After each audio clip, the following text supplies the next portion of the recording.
প্রিয় শিক্ষার্থীবৃন্দ, পাইথনের আরেকটি ক্লাসে তোমাদেরকে স্বাগত জানাচ্ছি। আজকে আমরা শিখব কন্ডিশনাল স্টেটমেন্ট। আমি গত ভিডিওতে আমি তোমাদেরকে দেখানোর চেষ্টা করেছি কিভাবে ছোট ছোট প্রোগ্রাম করতে হয়। আজকে আমরা শিখব কিভাবে পাইথনের সিদ্ধান্ত কিভাবে গ্রহণ করি, বা শর্ত বা কন্ডিশনাল যে স্টেটমেন্টগুলো আছে সেগুলো সম্পর্কে আমরা আজকে আলোচনা করব। শিক্ষার্থীবৃন্দ, দেখো, আমাদের আজকের আলোচ্য বিষয় হলো কন্ডিশনাল স্টেটমেন্ট বা সিদ্ধান্ত গ্রহণ। এখানে কন্ডিশনাল স্টেটমেন্ট পাইথনে সাধারণত 4 ধরনের আছে। প্রথমত হচ্ছে ইফ স্টেটমেন্ট, তারপরে ইফ ইলস স্টেটমেন্ট, তারপরে ইলিফ স্টেটমেন্ট, এরপরে আছে নেক্সটেড স্টেটমেন্ট।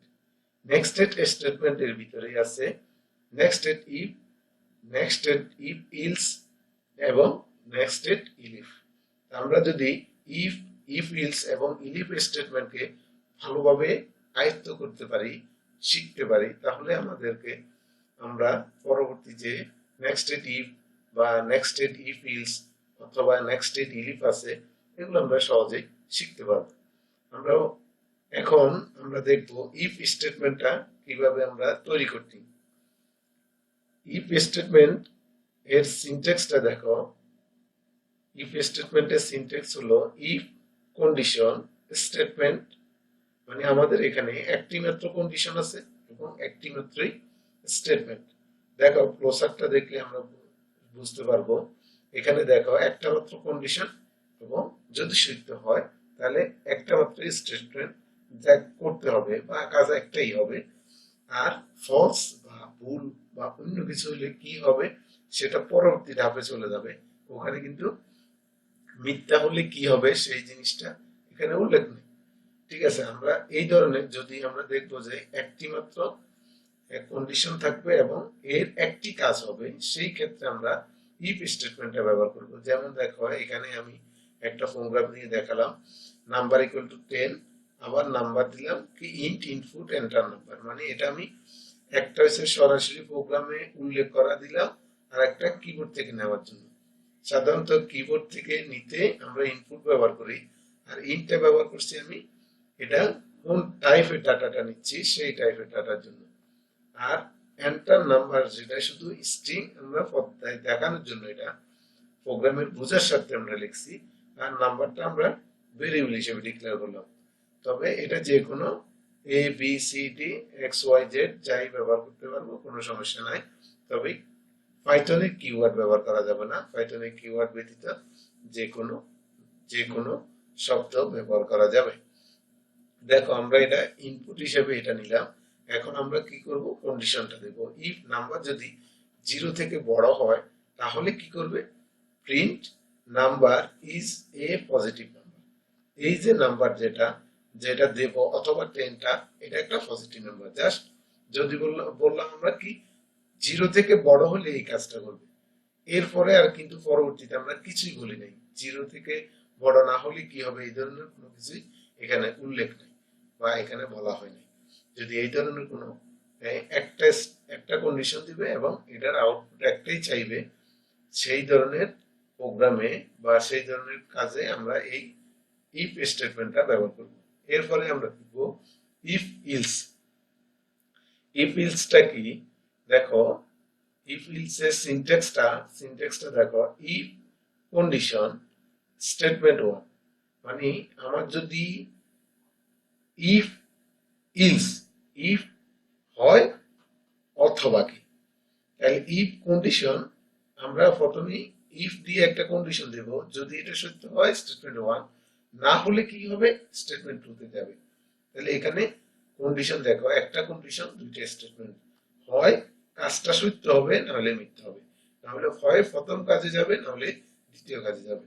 দেখো, ক্লোজারটা দেখলে আমরা আর একটু ক্লিয়ার হবো। দেখো, এই যে কন্ডিশন যদি সত্য হয় একটা কাজ করবে, মিথ্যা হলে আরেকটি কাজ করবে। এখানে কিন্তু একটা কন্ডিশনের দুইটা কাজ। কন্ডিশন একটা, সত্য হলে একটা করবে, মিথ্যা হলে আরেকটা করবে।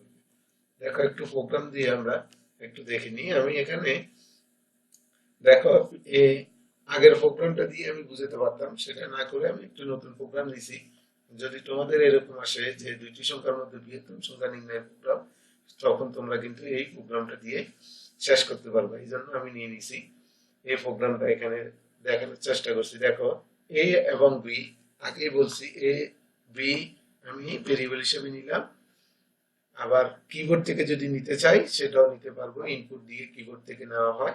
আর এন্টার দ্য নাম্বার অফ এ কেন লিখছি এটা তো তোমরা জেনেই গেছো।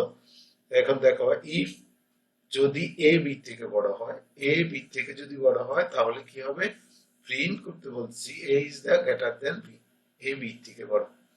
যদি না হয়, যদি এ বড় না হয় তাহলে কি, তাহলে বলতেছি print A is smaller than B, তাহলে এ কিন্তু বি এর থেকে ছোট। এখানে একটা কন্ডিশনে দুইটা স্টেটমেন্ট ব্যবহার করছি। এখন দেখো ইলিফে কি হয়, ইলিফ স্টেটমেন্টে আসি। দেখো সিনট্যাক্সটা আমরা একটু দেখে নিই। ইলিফ স্টেটমেন্টের সিনট্যাক্স হচ্ছে একাধিক কন্ডিশন, একাধিক স্টেটমেন্ট। যেমন দেখো ইফ কন্ডিশন 1 স্টেটমেন্ট 1, তারপর আবার বলতেছি ইলিফ কন্ডিশন 2 স্টেটমেন্ট 2, আবার বলতেছি কি ইলিফ কন্ডিশন 3 স্টেটমেন্ট 3। এইভাবে আমরা কতটুকু যাব, n পর্যন্ত যাব। আমার যতক্ষণ পর্যন্ত এই কাজটা শেষ না হয় ততক্ষণ পর্যন্ত আমি যেতেই থাকবো। ইলিফ স্টেটমেন্টের একাধিক কন্ডিশন, একাধিক স্টেটমেন্ট। দেখো ফ্লোচার্টটা দেখলে আরো তোমরা ক্লিয়ার হয়ে যাবা। দেখো এখানে আমি একটা ফ্লোচার্ট দিয়ে দেখানোর চেষ্টা করছি। দেখো condition 1 statement 1, condition 2 statement 2, condition 3 statement 3, এটাও এইটা লাস্টে গিয়ে ইলসে গিয়ে শেষ হবে। এখন দেখো এটা নিয়ে একটা প্রোগ্রাম আমি এই একটা প্রোগ্রাম করছি, একটা মার্কের প্রোগ্রাম করেছি, mark int input enter subject number. মানে একটা সাবজেক্টের মার্ক যদি নেব, নেওয়ার পরে এটা আমরা দেখবো যে এটা কি। দেখো এখানে দেখছি ইফ মার্ক যদি 100 এর বেশি হয় ইনভ্যালিড ইনপুট, মানে যদি আমরা সাধারণত ক্লাস 9-10 এ 100 মার্কের পরীক্ষা দিয়ে থাকি, ওটা আমি দেখার চেষ্টা করছি কমন একটা মার্ক নিয়ে। যদি 100 এর বেশি হয় এটা হবে কি ইনভ্যালিড। যদি এরকম কোন একটা সাবজেক্টে থাকে 150 বা 50, তোমরা ওটা দিয়ে দেখাতে পারবো, কোনো সমস্যা নেই। এরপরে দেখো ইলিফ যদি মার্ক যদি 80 বেশি হয়, দেখো প্রথমে ইফ তারপরে আসছে কি ইলিফ, দুইটা কন্ডিশন এখানে ব্যবহার করছি। 80 বেশি হলে এ প্লাস, আবার একটা কন্ডিশন ব্যবহার করছি যদি 70 বেশি হয় তাহলে এ, আবার আরেকটা কন্ডিশন ব্যবহার করছি। দেখো যদি 60 বেশি হয় তাহলে এ মাইনাস। এরপরে আমি এরপরেই আমি ইলস দিয়ে শেষ করছি। তোমরা এরপর আরো কন্ডিশন থাকলে ইলিফ দিয়ে দিয়ে এইভাবে করতে পারবে। ঠিক আছে, ইলস লাস্টে আমি শেষ শেষ শেষ যখন করব তখন আমরা ইলস দিয়ে শেষ করব।